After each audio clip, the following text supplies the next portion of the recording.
Okay, welcome everybody to our first panel discussion for the CityDAO Academic Conference. Very excited to have everybody here.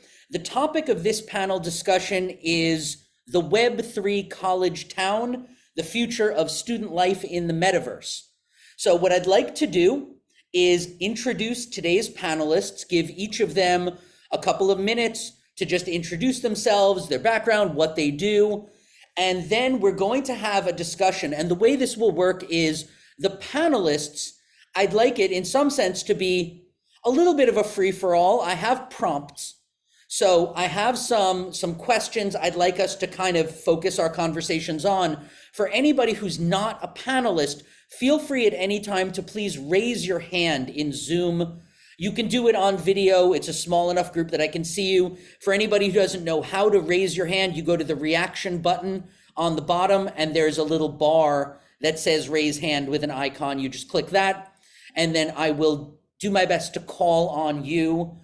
If I mute anybody, that is probably just because there's background noise. So with that being said, let us begin. So I will introduce everybody and ask you guys to please take a moment and introduce yourselves. So first we have Jefferson Mao from Inverted Forest. Welcome. Hi, everyone. I'm Jefferson, and I am actually an urban planner based in New York City. I have spent the last 5 years working on all sorts of land use and economic development issues for the Manhattan Borough President's Office and for Empire State Development, which is New York State's economic development arm. And how I got into Web3 and the metaverse is, at a certain point, you sort of realize how much overlap there is in planning for a city and planning for the metaverse. And that's especially what's drawn me to this discussion, which is about social life, because it's really the case that you can see the way that a city forms and how it sort of relates to what we try to build in the metaverse. So I think there's a lot of lessons to be learned from taking what we know about city building and placing it into the metaverse. And I'm really looking forward to discussing that with all of you. Thank you, Jefferson. Next, we have Courtland Lear from Crypto Culture and Society. Hey everyone, I'm Courtland, and I'm a teacher and DAO contributor. So I've spent the last 10 plus years teaching language and philosophy and administering academic departments and in like the independent school world and designing curriculum and building programs and that sort of thing. And recently I've become a lot more active in the last year or so in the Web3 world, and probably most active in Crypto Culture and Society, which is a learning DAO dedicated to building the liberal arts for crypto. So the feeling at CCS for short is that the distributed ledger technologies, obviously you're going to have profound impact on, huge swaths of culture and society. And so maybe as we're solving the technical problem, we should also think about the extended effects of those things instead of doing that on the back end, which, may have, I think was probably the predominant approach in the Web2 world. But yeah, so we're not only investigating, the effects of crypto on culture or Web3 on culture, but then also trying to build culture in our own learning community, which is digitally native and distributed. So it's been an interesting experiment. We're, designing and leading into our third semester, which is what we call seasons in CCS. And so, yeah, excited to be here and jam on this stuff with you all. Great, thank you very much. Let's jump to Ruben from the Digital Currency Initiative. Welcome. Yeah, hi everybody. So as David mentioned, I'm from the Digital Currency Initiative, which is a small research lab out of MIT. But I've spent the last maybe 6 years now, right at the intersection of blockchain and academia. So maybe most relevant for this panel is my work at MIT. I run a small academic journal there called Crypto Economic Systems. We have a peer-reviewed journal and a conference series. Also a fellow at Stanford Law School, where I run the Blockchain Education Initiative with the idea of open sourcing blockchain education in general more at the university level, but hoping to expand well beyond that at some point. And then I also lead some research at CoinDesk on their universities team. So I spend a lot of time diving into what's happening at the university level, especially around Web3 and blockchain. So as a baseline, I think that universities now are not operating very efficiently in the way that they interact with blockchain and Web3. So I'm really excited to dive into this panel and actually the rest of this conference. So thank you for having me. Great, thank you so much. And I know we have Nolan, Carol, and we might have some other students, I'm not sure, but Nolan, would you like to introduce yourself, please? Yes, how's it going? My name's Nolan Carroll. I'm a recent graduate from the University of California, Irvine. And my time at Irvine, I founded the largest crypto club on campus where we held various speakers such as like Jason West of Riot Blockchain, law enforcement officials, fund managers and everything. And during my time at university, I was very involved in the kind of crypto ecosystem, also had various other endeavors like CoinTech startup that completed some deals with institutional players. And then worked in venture capital and now I work in management consulting, mainly focusing on kind of retail, industrial, and like hospitality sectors. And in terms of Web3, metaverse, and everything, I'm interested in kind of how the metaverse affects kind of the future of retail, that consumer experience, and then also interested in a variety of regulatory issues going on in terms of blockchain, Web3, and everything. So looking forward to being on this panel. Thank you so much. And I'm just so impressed with all of you and very excited. So the first question I'd like to throw out to anybody who'd like to start: is an authentic college experience possible online? Is it possible? That's where we begin. Anybody have any thoughts on that? Sure, I'll jump in. I actually really like that question because it sort of raises a prior question, which is, what is the authentic college experience? You know, I think that there's a lot of inertia in the way we think about it. We've had kind of the physical meat space for so long, and that's all we've known. But that definitely comes with its own inherent limitations. And so, one question I'm very interested in is the actual authentic college experience we should be striving for replicating that in the digital world, or is it some kind of hybrid where we maybe have a physical component and maybe the actual authentic college experience is something that combines the physical and the digital, so we get the best of both worlds. I'm not sure what that looks like, but I am interested in finding out how we should be thinking about the authentic college experience. Blowing my mind right out the gate. Great. Yeah, building on that, my instinct is that the promise here and the upside is that things can be a lot more fluid, right? And we can see like a diversity of approaches and see what comes out on the other side. We don't necessarily have to think about the college experience anymore as like kind of like a monolithic experience that needs to stay and remain static. I think what crypto systems and then also like metaversal experiences have to offer is that we can run lots and lots of different experiments and see what works, see what types of educational experiences are optimal for what types of learners and in what types of contexts, and things can be much more fluid. And then we can and that will involve like degrees of leveraging these technologies and leveraging IRL approaches. And so that's kind of how I'm framing it for myself right now.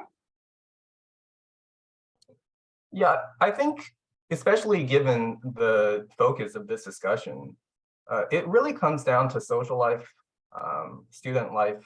But that's really the final boss here.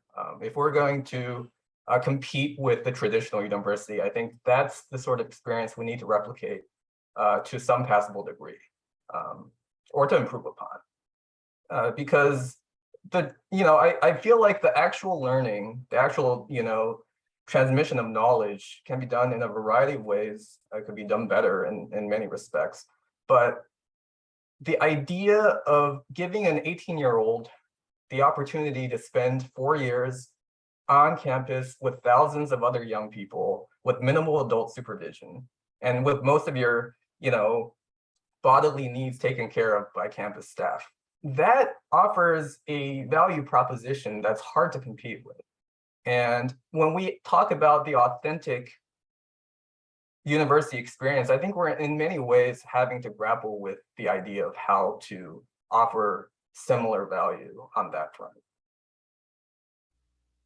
Jefferson, can I ask maybe a clarifying question? I find it really, really interesting that you kind of went to the social aspect, and I'm just curious, is that, and I would, I think, believe any of these, but is that because you think that the social aspect is the primary element of the college experience, maybe more so than the education or the credentialing, or is it that the education is sort of built in a little bit to the definition of a university, in that if you remove that component, you really don't have kind of a proper university? Or how are you, I guess, what is the rationale for jumping to the social life? Because I find that so fascinating.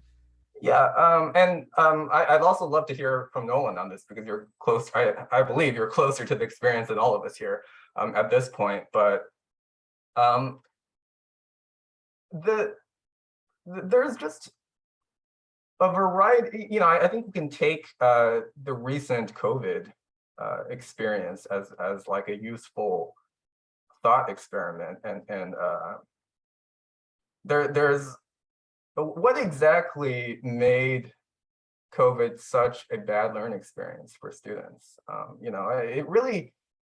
And there's countless studies done about this, and probably conclusions that are somewhat contradictory, but it seems to be the case that most learning loss happened because of the move away from in-person learning and from being surrounded by other people and having this certain form of familiar discipline. And I think that is in many ways sort of present in higher education as well. The actual transmission of knowledge, and we talked about Khan Academy, Coursera, those offerings in terms of actual content, they're pretty good, right? So when we talk about what is being lost in the move to remote ways of learning, I think all signs kind of point to this idea of campus life or social life. I agree with Jefferson. That point, I think it can be replicated in a variety of different ways, and going forward, like in the metaverse and with VR, especially in STEM education, I think that's only going to get better there.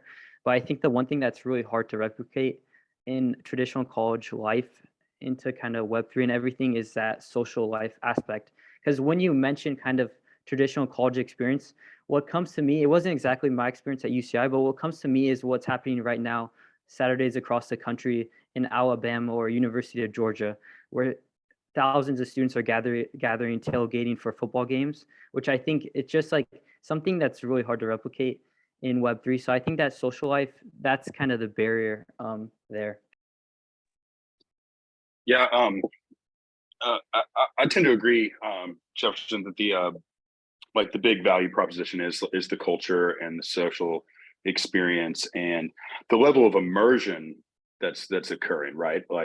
It's 4 years typically, right, fully immersed in a particular culture, with a particular set of people. And yeah, I think that's super powerful. I also think that another component here is that there's a whole, because it's very cultural, there's a whole narrative that gets built around what your experience is and what our collective experience is. And I think that often there's a synergistic effect with that and the learning that takes place, right? we're telling ourselves the story about this community that we belong to, and we're all here learning together, right? If it's a good college environment, and that, I think that's really optimal for learning, right? Because like you said, there's a variety of ways to just have the knowledge transfer. But I think we often see too that, that some of those like independent learning experiences, especially digital ones, tend to, often they lack, they lack quality, or like retention rates are, sometimes kind of sketchy. Whereas, people remember I think remember their college experiences and their educational college experiences in like great vivid detail, right, for decades after. Yeah.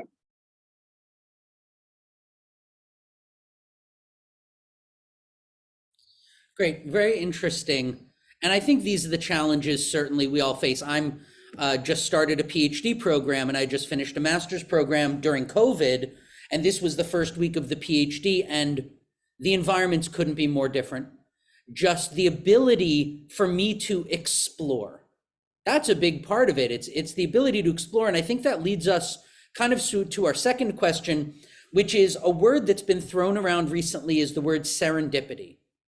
As somebody, I believe, Cortland, you mentioned the word synchronicity. But these ideas, and this relates to something that interests me, which was Building 20 at MIT, and this idea of how people interact on an accidental basis, where you just run into people. You go to explore a building that you've never been in before because you heard they had a cool gym, and you walk up to the third floor and you see a music room where you could go there and learn the drums, and then this person ends up becoming a world famous drummer. And it just never would have happened but for that serendipitous chance encounter. Where is serendipity in the metaverse? Where is serendipity? Who's going to wander into our Zoom call who you never would have expected? Well, nobody, right? Because they would have had to know the address. You can't explore in the same way, or can you? Can we recreate any sense of serendipity without being in person, face to face in real life? I really like this question. I'll just jump in here because I think we're trying to create this kind of experience at CCS. The end goal is to, the way we're starting is to try to bring as many thinkers in the Web3 space together, right? And our campus right now is in Discord. And so, obviously this looks very different than a physical environment, but we want to bring as many, diverse thinkers in the space into, onto one campus, and kind of, let's see what kind of like synthesis occurs, right? From people thinking about all these different research topics, hanging out in the same Discord server. So, I don't think we've nailed it, and, it's an ongoing experiment, but what has been really cool is that the level of discourse is, has remained like super high, super authentic. There's been a lot of, I think, interesting synthesis that's come out of it. A lot of people, have teamed up to co-create writing or to collaborate on research. And so, I'd love to hear everyone else's thoughts on this, because this is a problem that I think we're actively engaged in working on. Yeah, in terms of serendipity, like my bias is that, things are a lot less random than they might appear, these serendipitous encounters and such. The thing about city planning and seeing what people do in the city, which we think about as this gigantic, random, chaotic sort of atmosphere where you're liable to bump into anybody. But, there's like a long line of respected canonical urban planning literature that's basically about how city life will make you go crazy, right? It's the idea that there's just this unfathomable amount of people and noise and distractions and potential connections, and we, with our primitive ape brains, need some way to limit ourselves, right? And you see this in the subconscious decisions people make in the city in terms of the neighborhoods they choose to live in, the social circles that they kind of create for themselves. and all these other ways of trying to get a grip on this excessive, overwhelming amount of information that the city provides them. And what you would find is that the serendipitous encounters in the city, in a neighborhood, on a certain street, I think it's already been pre-selected in many ways. So like even in New York City, which is extremely diverse and there are, all kinds of people, I think even here, there's this shared experience of being New Yorkers, that lends some amount of empathy, usually for me, when I see someone on the street, that kind of connects us and allows us to have a serendipitous encounter if it comes up. So I wonder what other people's thoughts are about, the different ways in which we kind of subconsciously limit and set boundaries for the people that we meet and talk to. I'm just thinking about that idea of kind of the self-imposed limits and some of the things that David mentioned about for example, the Zoom call. I'm almost starting to wonder if the digital world is moving us pretty rapidly away from the ability to have those serendipitous encounters. Because there was an article that David shared the other day that was about Building 20 at MIT. It also talked about the Pixar offices, which apparently were very well designed for serendipitous encounters. And the way that they did that was by putting things like the bathrooms right in kind of a central atrium. So people had to kind of converge there. That's where the mailboxes were. Something similar happened with Building 20 at MIT. Nobody really wanted to be in that building. It was a temporary building for a long time. So they just had a random assortment of departments, which means a lot of cross-pollination. And even the idea of walkable cities, which people have said is a great way to build serendipitous encounters. You're forcing people to kind of go outside, walk, and they'll meet each other on the street. All these things. It almost seems to me like maybe the root of serendipity is something like inconvenience, right? Because in a digital world where everything's so convenient, if I was in a metaverse university, I could just pop right into my classroom and then pop right back out. I don't have to go through the inconvenience of winding my way across a campus, potentially seeing another building on the way. I wonder if the right way to be thinking about building serendipity into a digital future is building in inconveniences in kind of direct opposition to this idea of smooth UI UX. Let's make it easy for the user. So I'm a little uncomfortable saying that, like maybe we should be building in a lot of digital frictions, but I wonder if that would increase serendipitous encounters. I agree with that point. I feel like a lot of times kind of meeting new people, especially in college and everything, it comes from time of inconvenience, like maybe walking into a restaurant or somewhere where you may not be inclined to, but you just like, why not? I'll just go do it. And it may take up an hour, 2 hours a day when you want to be more efficient. But I think that kind of really increases those random chances. While in the metaverse, I know a lot of things are focused kind of on efficiency wise, especially in the academic sense. So I think I really agree with that point. I really like the, oh, go ahead. Oh, I was just gonna make a kind of a dumb point. I was gonna say I'd be kind of interested if in a product that every time I opened up Zoom, there was a 1 in 5 chance I would make it to the right room, and there was a slight chance I would make it into another room, and maybe I could explore a little bit before I finally get to where I'm trying to go. It might be kind of fun. Yeah. Yeah, I was just going to add here that I like this line of thinking that a word like serendipity implies like some kind of like mystical kind of component, right? But I think what we're saying is like this is maybe a hackable problem, right? It's solvable. We can design spaces intentionally to to try to do that. I think we kind of have similar. It makes me think about how people tend to think about like creativity, right? Like eureka moment, bolt of lightning, Platonist kind of thing going on, when really it's like it's solvable, right? Like more diversity in, more diversity out, right? And so something like serendipity here, I think is yeah, I like the line of thinking like we can solve for this. You know, on the point of building 20 at MIT, like my impression reading that article was that that space was notoriously under-architected or under-designed.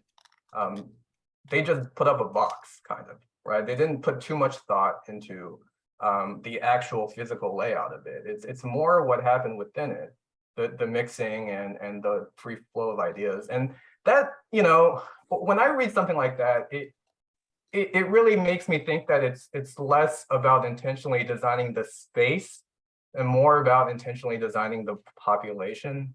It sort of goes back to my, I guess, bias that there are a lot of things going on under the hood for these sort of things that maybe we can think more about in terms of how to influence. Like if we take the success of Building 20, which I guess just to summarize the article, it was mostly about just an incredible amount of innovations and discoveries in that building, which was quite under-architected and full of very diverse and different departments and scholars. There are some things that I would say probably contributed to the amazing success of Building 20 that had nothing to do with design and are more like, you know, the tremendous influx of talent from all over the world in post-war America, the unprecedented optimism of post-war America and prosperity, and just a lot of other kind of intangible, behind the curtain sort of influences that might have led to the tremendous success of the building.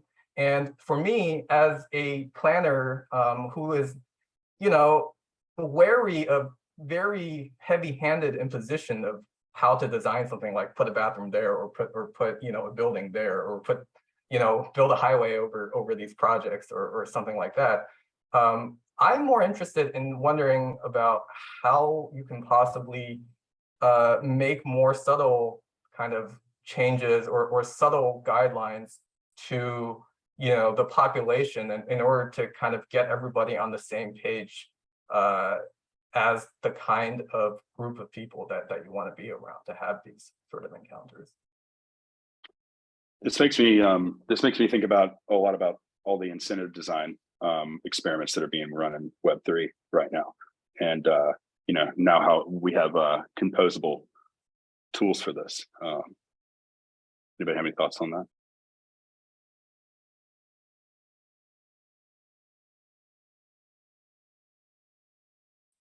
Cortland, can I ask you to clarify that or expand on that a tiny bit? When you say we have tools, like what kind of tools are you referring to, or what problems would those tools address? Yeah. I mean, I guess what I'm thinking about here is it, especially, or maybe most specifically, like in the DAO space, right? People running experiments with token incentives and, you know, the way in which they design you know, their compensation structure, their tokenomics, their you know, that kind of stuff, right? So because anybody can spin up a currency at, you know, like kind of any scale they want, and, you know, and design the way it works, then you know, that opens the door to you know, being able to do that on like a, you know, on like a very small scale, like a community specific level. And, you know, as we get more sophisticated here, I think we might find that, you know, we can use those tools to, you know, to design or optimize for the cultures that we want in our digital communities too. I almost wonder if that's a bad thing. You know, I'm just thinking of incentive structures are kind of the pinnacle of economic efficiency, and I kind of feel like by siloing into communities that share an incentive and by trying to optimize that kind of community efficiency, you're really closing doors to serendipity. I wonder if the most serendipitous encounters would come from communities that weren't highly optimized and were, you know, hybrid DAOs. DAO, somebody that you know, DAO that was a mix of history buffs and roller skating enthusiasts, right, or something like that. You're never really going to fully align the incentives enough to have the most economically efficient token structure or token economy, but you will have a lot more chances for serendipity. I think there's an argument that DAOs, by virtue of the fact that they have those incentive structures and they sort of de facto silo people into communities, are reducing the amount of serendipity that's happening in the Web3 space. Yeah, I can kind of definitely like see that line of reasoning, and I think that does happen for sure. And I think there's probably like, there's definitely a really heavy-handed way to do it, and there's really subtle ways to do it. And like, I think we have, there's a lot of degrees here, right? And also, I don't think we, quite understand like the effects of all the like potential design decisions we can make here yet. But I think on the other end, you could maybe, maybe it, if your goal was to, like David W saying in the comments, like to, design the incentive structure to optimize for serendipity, right? That's a cool experiment to run. I know, in kernel, the Gitcoin spun out learning community, they're playing with some of these things, like staking tuition, or thinking about using like inverting the way they would use tokens like inside the community, like instead of when there's an experiment with like honor, and I'm not like an expert here, but I think what they want to do is play with like debt, right? So if somebody, when you get a token from someone, that doesn't represent like something that you've gained, doesn't represent an asset, it represents debt. And so in order to like clear that debt, you have to go and then like do something positive for someone else. And so I don't know, I think a lot of these experiments are being run, and that might, we may stumble upon ones that I think are models that maybe can inspire serendipity. If I can actually throw in an idea, something I've been working on a little bit in CityDAO, as someone who's lived in big cities most of my life, I've considered how, and Jefferson mentioned this, the craziness of New York City, where I lived for a while, and then I spent well over a decade living in Shanghai in China, and so these mega cities that really do eat people alive, and how a person can engage a social life in the city. And my opinion is that we can structure a crypto project or an educational Web3 project that advances socially in concentric circles. So right now on Discord, you can enter a channel by just selecting the role. And then it's very direct to me. You just pick a role, where in New York City, when you go there, you don't get to select a role as I'm an amateur poet and then you are. You have to establish concentric circles of relationship. So when you move to a city, you might only know the people in your apartment, and then later on, maybe on your floor or in your building.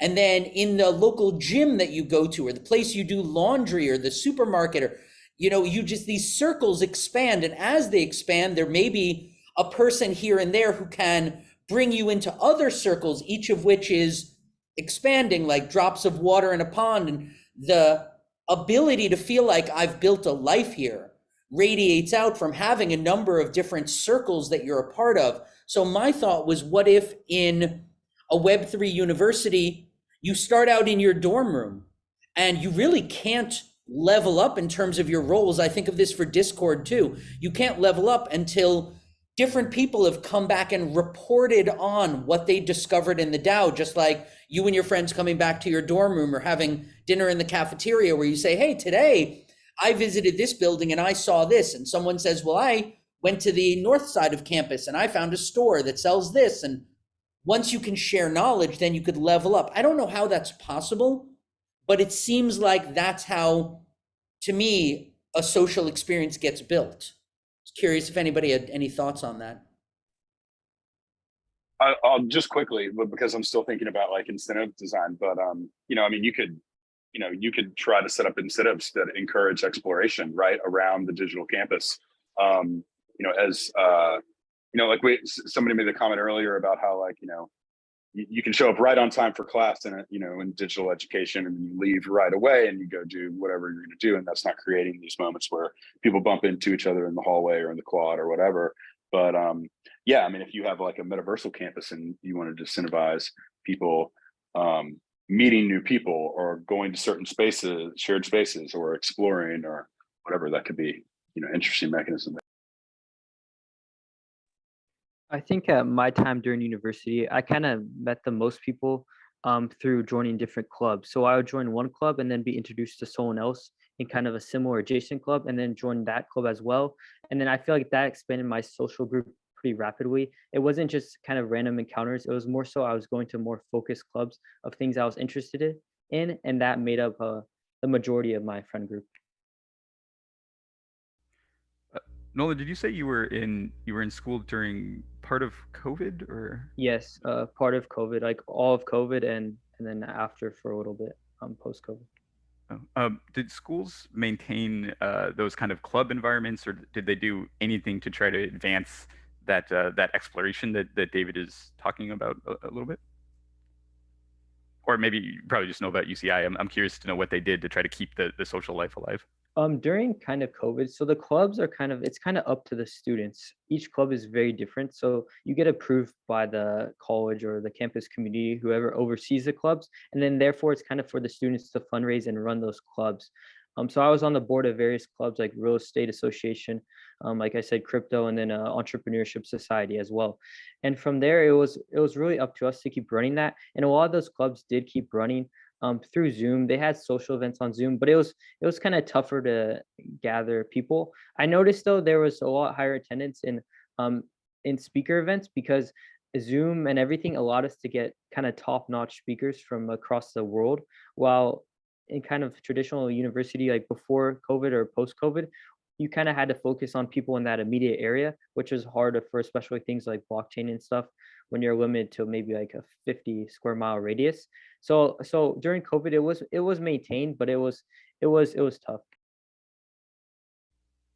That's really interesting. That Zoom example, getting the Zoom speakers, is a pretty good counterexample to what I was saying. I think that's a good case of reducing friction, actually expanding your network and serendipity and those kind of things. So yeah, appreciate that.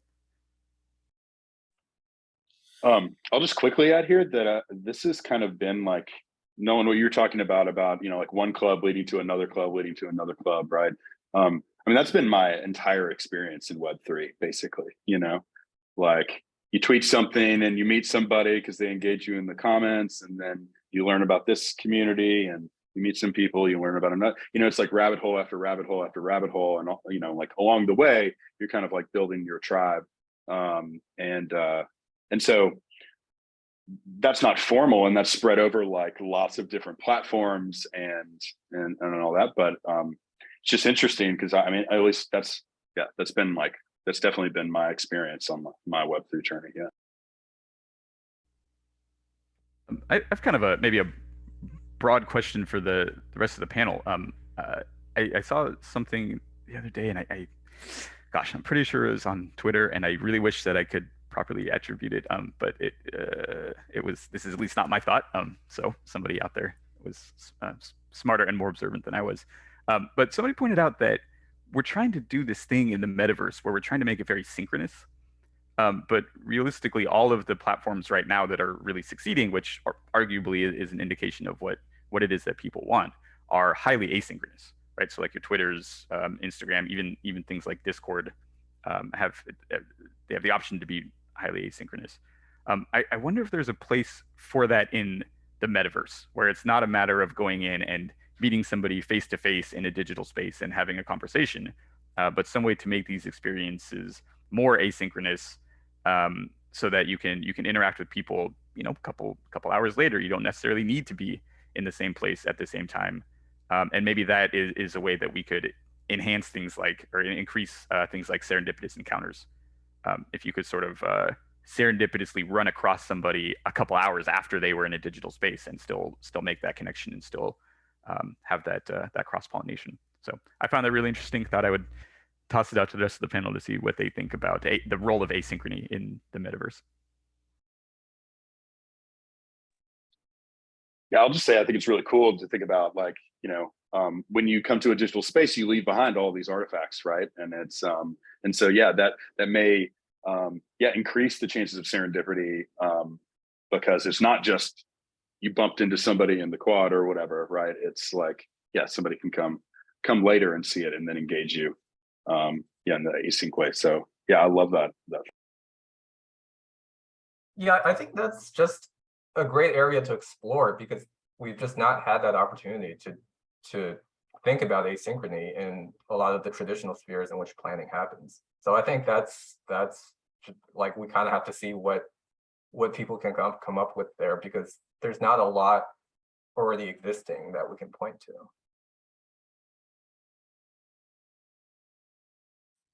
Well, that is super interesting. Stuff I hadn't thought about. I wanted to have one more sort of question for the panel. And that is, the topic of this panel is the Web3 college town.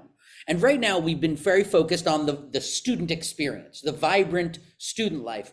But CityDAO obviously seeks to create this city. And I am a big believer in the college town. And a college brings with it more than just the students. There's peripheral industries. Certainly there's the experience of the teachers.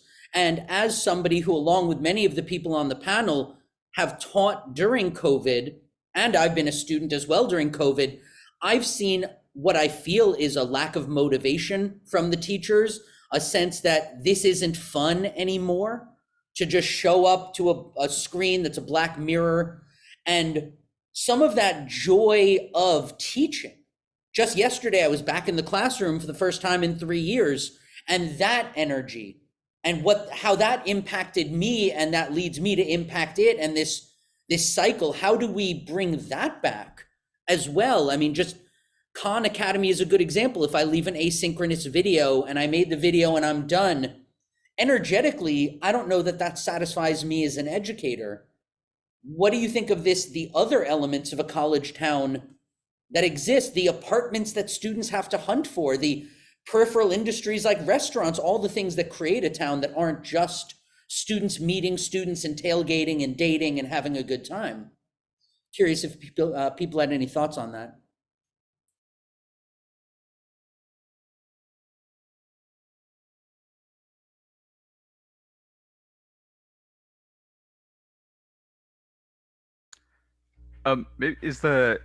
I'm still kind of working through the question. Is the question, are you asking about the other elements of a college town and how we can kind of replicate what they do in the metaverse? So kind of the restaurant environment and the feeling of looking for apartments.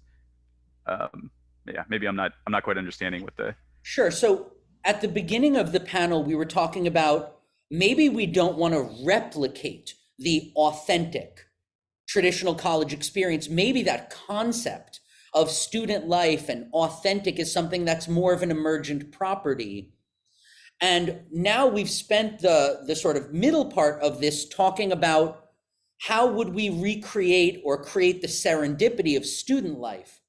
Now I'm curious about the peripheral parts.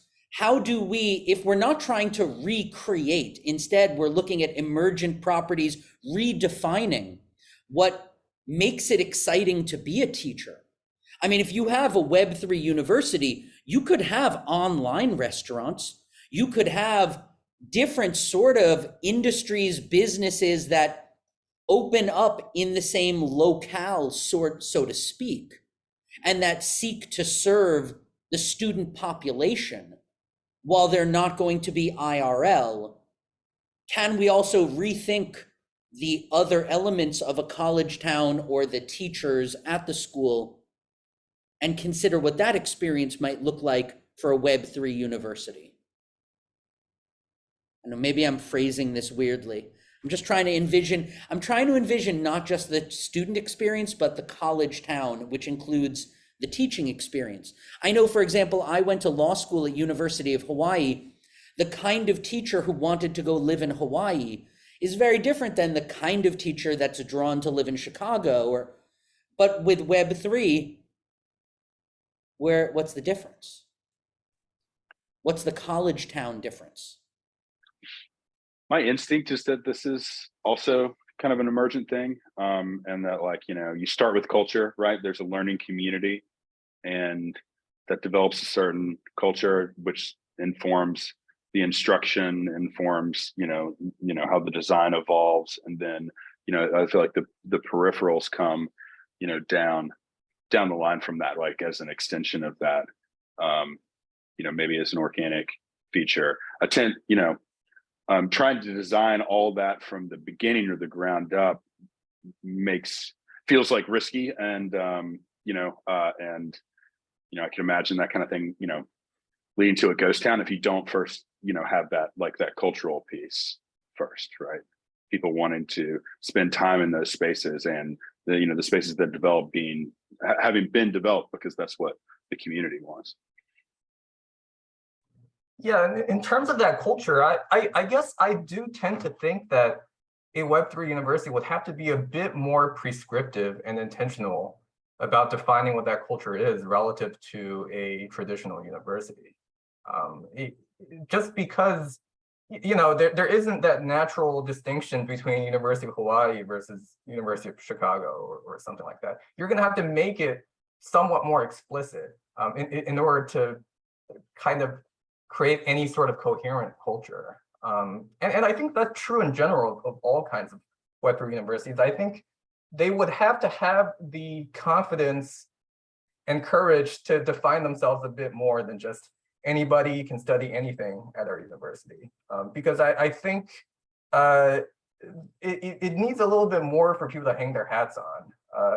Otherwise, it's the chances of it sort of fading away and becoming a little bit of a non-committal ghost town. It's more than like that risk is there more than actual physical universities. Yeah, and you don't have the benefit of the history of the place, the physical landscape, all these things that have these subtle influences on the culture, and that you're building on top of, right? Because it's a blank slate, right? In Web3. Yeah, I agree. definitely. Oh, go ahead. Oh, go ahead, Nolan. I agree with kind of Jefferson's point and Cortland as well. It's kind of harder to replicate that in the Web3 environment because a lot of odd quirks kind of define a college town. Like I know if you go to UC Davis, there's like cows around, and that's like a very common thing. Everyone talks about the cows at UC Davis, and then UC Irvine, there's a ton of boba shops around. So these random quirks that are just like appear in the college town, I feel like it's hard to make it more natural in Web3. Yeah, I really I align pretty closely, I think, with Cortland with and actually I think with Nolan as well. Now hearing what he said with the culture, I think necessarily has to be sort of an emergent property of what very randomly builds up around these digital spaces. I think it'll be highly accelerated in the digital age. But what I find kind of the most interesting about this question is that it really presupposes that part of the university life in the digital world is more than the things that are directly related to the university. So I think I had an intuition that a lot of students would show up for classes. They would show up for things that were not mandatory, but are still part of that what we think of as the authentic university experience as of now, which are clubs, maybe social events, things like that. But I had assumed that most of them would sign off when it came to hanging out at a restaurant or for social gatherings with a small group of friends where you weren't in more of a club setting. And if it happens that students and teachers end up spending much of their time in the metaverse or in another digital space, I'm very interested about what happens to the rest of human culture as that becomes more of a reality. The one thing that we haven't talked about in terms of the authentic college experience are things like discipline, right? So to what extent should, if there's a transgression by a college student that happens in the digital space, to what extent should the punishment be in the digital space? Should we have digital jails or, kind of a thing? Or is this, really, it's interesting questions. And these all fall out of this idea of people spending more and more time outside of just kind of the bounds of the university in the digital space. You need to be building in this other infrastructure and figuring out how to deal with a student that, things like sexual harassment are huge in the metaverse. And how do we deal with that if students are there when they don't have to be?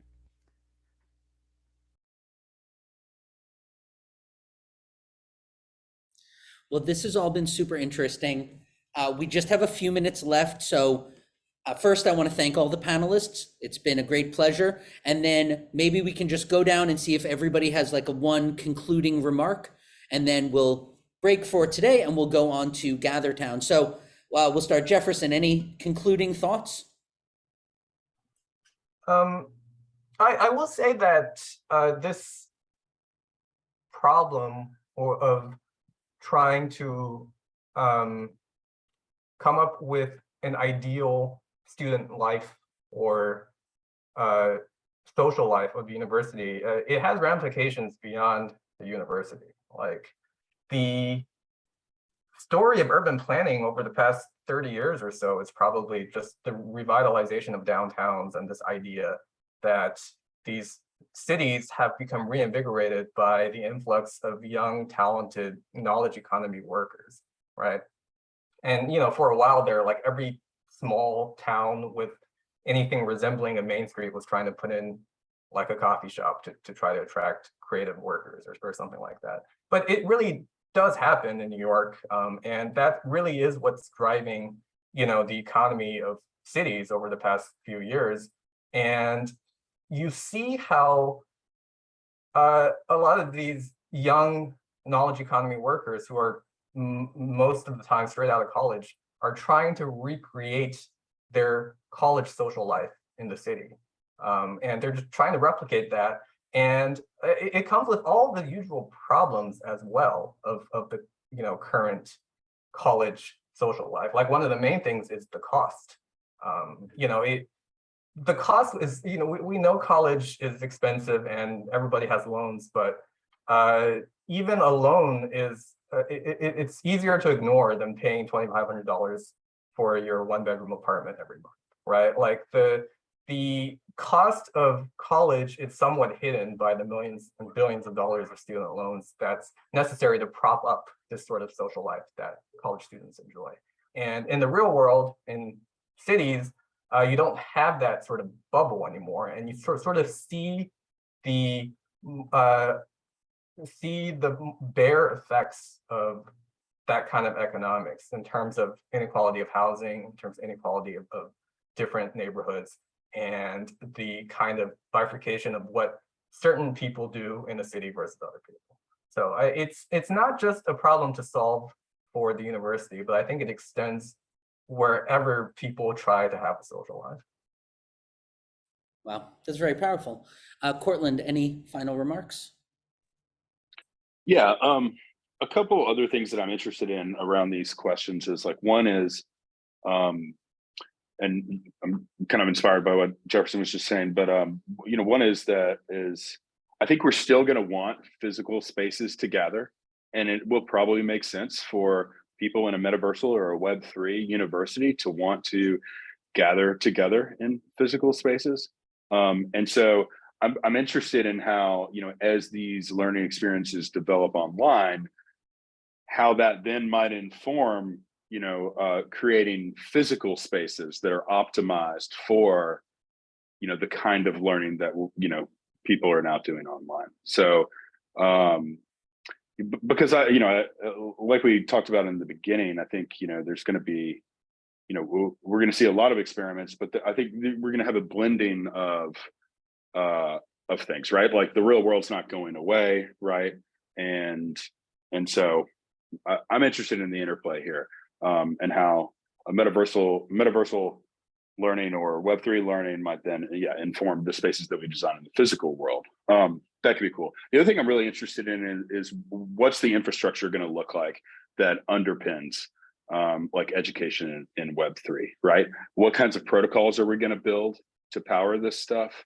And how are we going to be able to compose with those to create, unique learning experiences and design digital culture and that kind of stuff? Because I mean, Web3 is all about composability and not doing needless, repeated work, right? So what kind of, to use like a term from Jacob from Zora, like what kind of hyperstructure are we going to build? Like these, like permissionless, unstoppable protocols that might power educational experiences online. And yeah, then this has been a lot of fun. Final thing I'll say is if anyone wants to collab on an async serendipity paper or piece or something, I'd totally be down. That's a super cool concept, Ruben. Great, thank you so much. Ruben, any final thoughts? Yeah, I think the big takeaway that I have from this panel is the importance of, at least for me, not getting kind of stuck in the way that I have been thinking about education in the metaverse or just in the digital age in general. I think it's really a testament to the composition of this panel that I have so thoroughly kind of changed the way that I've thought about things just over the course of this panel. Getting perspectives from a student and a city planner and a teacher with kind of that like CCS perspective coming into this really shifted how I think about things away from how do we replicate the traditional college experience in the metaverse. And now the big open question for me is recognizing that what I think of as the authentic, or that I had thought of as the authentic college experience, was driven primarily by my own experiences in college, which in turn were driven by the affordances of the physical world. What are the new affordances of the digital world that we should be thinking about and that we should be factoring in?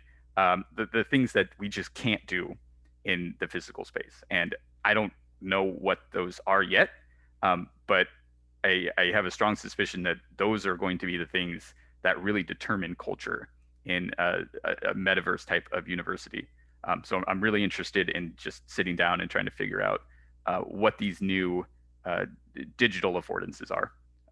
And then I guess I just want to say thanks for having me on the panel. This was very, very interesting. Thanks so much. And Nolan, any final thoughts? Yes, first off, I want to say thank you so much for having me on the panel and getting to interact with all these great panelists and guests. And then I also want to touch on a thing we didn't really touch on as much, but I noticed during college years, a lot of times people go through a lot of transformation and changes and understanding of the world or different things, which I think metaverse education can help with. Like one example I want to provide, like say you attend the Colorado School of Mines and you're majoring in petroleum engineering, and then maybe in your sophomore year, something changes and you're more interested in, say, financial technology.